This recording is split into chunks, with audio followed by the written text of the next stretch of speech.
네, 안녕하세요. 류튜입니다. 저희 유튜브 채널에 댓글을 남겨주신 분들이 좀 있어요. 그래서 첫 번째 댓글을 읽어보면 제가 과학중점학교 과학중점반 선택 기준에 대해서 영상을 올린 적이 있어요. 지금 일반고 발표가 나온 상태인데 그 학교에 상위권 애들이 다 와서 내신 따기 너무 힘들 것 같아서 과학중점으로 옮길 생각인데 제가 수학, 과학을 못하는 편이에요. 대신 흥미는 어느 정도 있어요. 근데 진로를 이과 계열로 가지 않을 것 같은데 과학 중점을 가도 될까요? 만약 지금부터 열심히 한다 해도 가면 안 될까요? 우선은 제가 솔직하게 말씀을 드리는데 여기 보면 이런 말이 나와요. 지금 일반고 발표가 나온 상태인데 그 학교의 상위권 애들이 다 와서 라고 돼 있는데 일반고의 상위권 애들은 어느 학교나 다 갑니다. 그러니까 보통은 중간고사 망치고 막 이러면 엄마들이나 아이들이 와서 우리 학교에 공부 잘하는 애들이 몰려와서 라는 표현을 쓰는데요. 솔직하게 말씀드리면 여러분이 시험을 못 본 건 남 때문이 아니에요. 본인이 공부를 덜 해서 성적이 안 나온 거지 공부 잘하는 애들이 몰려와서 성적이 안 나오는 건 아닙니다. 근데 이 친구는 이제 입학하기도 전에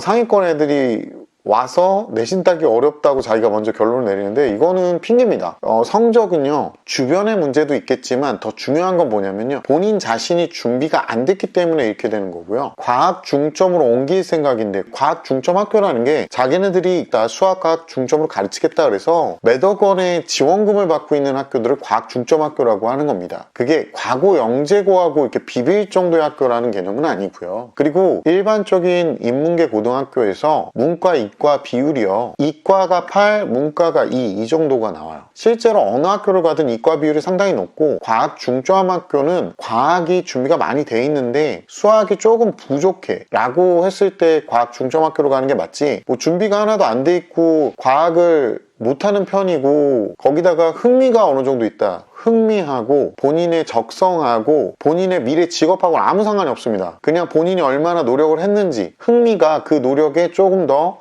가속도를 붙여줄 수는 있겠지만 이게 본인의 노력 여하에 따라서 전공이라든가 이런 게 형성이 되는 거지 본인의 적성, 흥미 이거는 그냥 본인이 안 할 이유를 찾는 경우가 많아서 이렇게 추천드리진 않습니다. 근데 진로를 이과 계열로 가진 않을 것 같은데 그러니까 이게 지금 질문하시는 분이 무슨 의미로 이런 걸 물어보는지도 전혀 모르겠고 또 하나가 뭐냐면 만약 지금부터 열심히 한다 해도 가면 안 될 거예요. 안 될 것 같아요. 제가 봤을 때는. 그리고 제가 가라 마라를 이렇게 허락해야 가는 겁니까? 늦었다고 생각을 해도 나는 가겠다라고 하면 가는 거고 나는 완전 늦어서 못 가겠다 그러면 못 가는 거예요. 아무리 준비가 돼 있어도. 이런 거는 질문하는 게 별반 의미가 없어요. 그리고 제가 이제 과학 중점반, 과학 중점 학교에 대해서 영상을 많이 올렸었는데 어떤 분이 또 이런 글을 올렸네요. 과탐도 선행 준비가 필요하다고요? 이해 불가. 수업 들으면 아는 것. 제발 부탁인데 인터넷이나 주변에서 이렇게 말하시는 분이 있다 면 이분은 일반적인 분이 아니거나 아니면 허세가 심하신 분이에요. 저희같이 일반적인 사람들은 보통은 선행 수업을 하는 게 이롭습니다. 특히나 물리원 화학원 같은 경우는 중학교 과학에 비해서 상당히 많이 어려워져요. 그래서 그걸 좀 알고 계셔야 돼서 이런 조언들은 들을 필요는 별로 없습니다. 제가 이제 세특에 대한 영상을 올린 적이 한 번 있어요. 그러니까 세부 특기 사항이라고 부르는 건데 자, 우리가 생기부에 대한 얘기를 조금 여기서 자세하게 좀 해드리는 게 맞는 것 같아요. 어떤 게 세특을 잘 받은 것인지에 대해서 설명을 좀 드릴 거예요. 우선 댓글 한번 읽어볼게요. 안녕하세요. 아이 세특이 나왔는데 성교육 받은 거랑 학교에서 교육 내용 위주로 또 교실에서 아이들에게 손소독제 나눠주고 물티슈 나눠주어서 방역 15명이 똑같이 이런 식으로 써주셨다고 하는데 그냥 써주신 대로 해도 될까요? 이렇게 물어봤어요. 그리고 다시 한번 또 물어보신 게 나머지 세특은 만족하는데 담임쌤이 써주신 세특이라 고민이 살짝 돼서 질문드립니다 라고 말씀을 하셨습니다.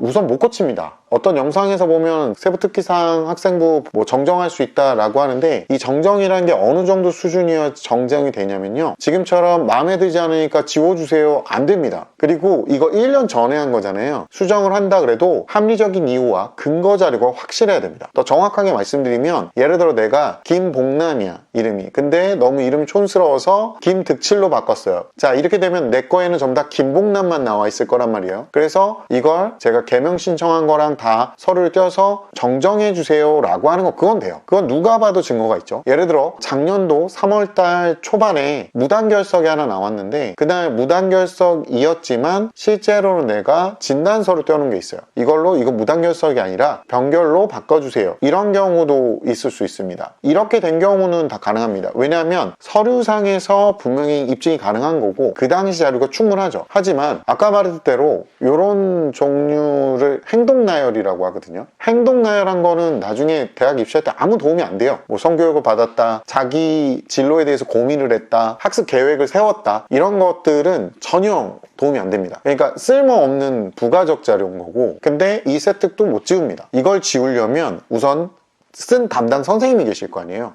거기에 교감 선생님, 뭐 교장 선생님까지 해서 이제 중간에 주임 선생님까지 4단 결제가 들어가야 돼요. 그러니까 이 중에 누구라도 결제를 안 해주시면 안 되는 거고, 이거는 난리를 피고 교육청에 신고를 해서도 절대 못 바꿔주게 돼 있어요. 왜냐하면 이미 이전에 이 세특을 갖고 정말 심하게 장난쳐놓은 분들이 뉴스에 많이 나오시잖아요. 그래서 아예 불가능하게 합니다. 그리고 어떤 분들은 세특이 길게 써줬다고 되게 좋아하시는데, 예를 들어 실험을 하는데 아이가 이 실험에 대해서 주도적으로 팀장 역할을 잘 맡아서 진행을 했고 실험을 안정적으로 완료함, 뭐 이 정도 써있다? 도움 안 됩니다. 뭐가 도움이 될 거냐면요, 어떤 상황에서 아이가 그 문제를 도출해냈는지, 그리고 그 문제를 도출해낸 과정에서 어떻게 아이가 최종 결론까지 끌어냈고 어느 부분이 굉장히 인상적이었는지가 중요하다고 보시면 돼요. 이렇게까지 하려면 평소에 학교 수행평가부터 학교 내신까지 잘 다루고 있어야 돼요. 그러니까 세특이라는 게 마음에 안 든다고 뭐 말한다고 지워주고 이런 거 아니니까, 그 세부 특기 사항이라는 것 자체도 입시에 도움이 되려면 문제인식 과정, 그리고 어느 부분이 인상적으로 아이가 결론을 내렸는지까지 선생님이 써주셔야 돼요. 근데 선생님이 쓰는 걸 학부모가 조절할 수 없습니다. 그래서 1년 후에나 볼 수 있는 거죠. 그리고 세특이 아무리 좋더라도요, 제가 솔직하게 말씀드리지만 내신 등급이 안 나오면 딱히 의미가 없습니다. 또다시 이제 과학 중점 학교에 대한 얘기가 많이 나오는데요, 과거로 준비하다 떨어진다면 과중고에 지원하는 것도 괜찮을까요? 라고 이렇게 물어보셨어요. 근데 제가 솔직하게 말씀드리면 과고를 준비하다 떨어졌다는 케이스가요, 중학교 전체 인원의 외대부고까지 다 포함하면 한 30% 정도가 1학년 때 막 시작을 해요. 한 3학년 때 가면 15% 정도 있거든요. 근데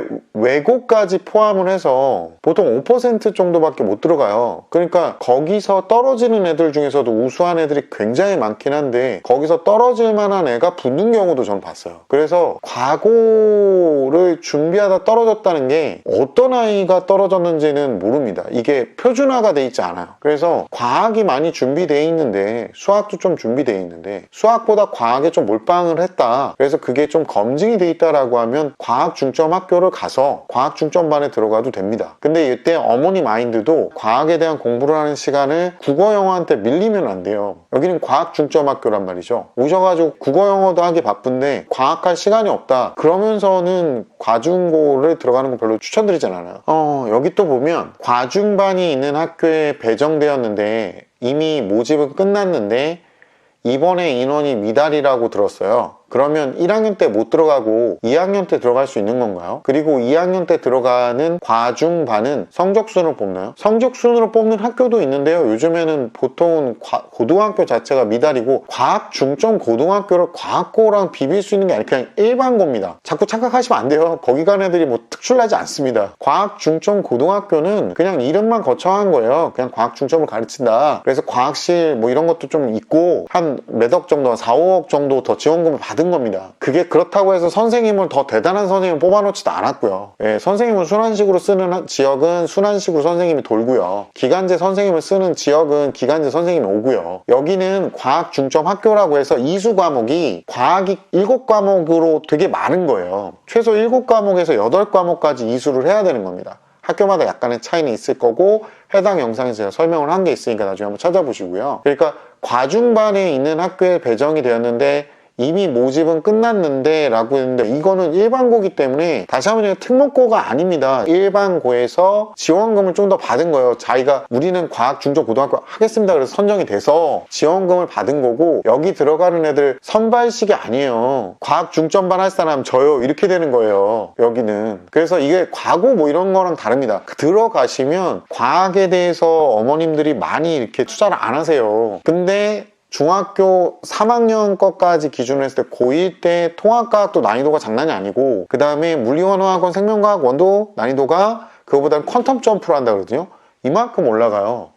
그래서 애들이 다 놀래서 그제서 부랴부랴 내신 대비를 합니다. 그러니까 지금 뭔가 과학 중점 학교 그러면 대단한 학교 이렇게 생각하는데 과학 중점 학교에 일반 이과반도 있고 과학 중점 반도 있습니다. 과학 중점 반과 일반 이과반이 공통으로 하니까 이과 비율이 높은 학교인데 과학 중점 학교를 가면 이게 무서운 점이 뭐냐면 과학 중점 반에 들어갔을 때가 무서운 거예요. 준비가 안 된 애들이 과학 중점 반에 들어갔는데 과학을 하다가 자기네들이 호불호가 있어요. 뭐 생물은 안 하고 그런 걸 선택할 수가 없어요. 과학 중점 반은. 그래서 다시 한번 말씀드리지만 과학 좀 준비하고 가시면 됩니다. 그러니까 제일 중요한 건 과학 내신이고 제일 중요한 건 준비입니다. 준비가 안 돼 있으니까 물어보시는 것 같은데요. 겨울방학이든 학기 중이든 계속 시간을 투자해서 미리 앞에 것도 준비하시고 현재도 준비하셔야 됩니다. 노는 시간 조금만 더 아끼시면 본인이 원하는 대학교 갈 수 있습니다. 여러분이 공부하는 시간이 부족한 게 아니에요. 공부하는 시간은 특정량으로 정해놓고 그 안에다 쑤셔 넣으려니까 안 들어가는 거죠. 그리고 참고로 3월부터 이제 저희 학원도 개강을 다시 시작을 합니다. 물론 겨울방학 프로그램을 잘 견뎌주신 친구들 이번 2월도 잘 견디고 마무리해 주셨으면 좋겠습니다. 3월이 돼서 새로운 프로그램과 함께 여러분을 만났으면 좋겠고요. 여러분 입시에 도움이 됐으면 좋겠습니다. 자, 오늘 이야기 여기까지 하고요. 다음 시간에 뵙도록 하겠습니다. 긴 시간 이야기 들어주셔서 감사합니다.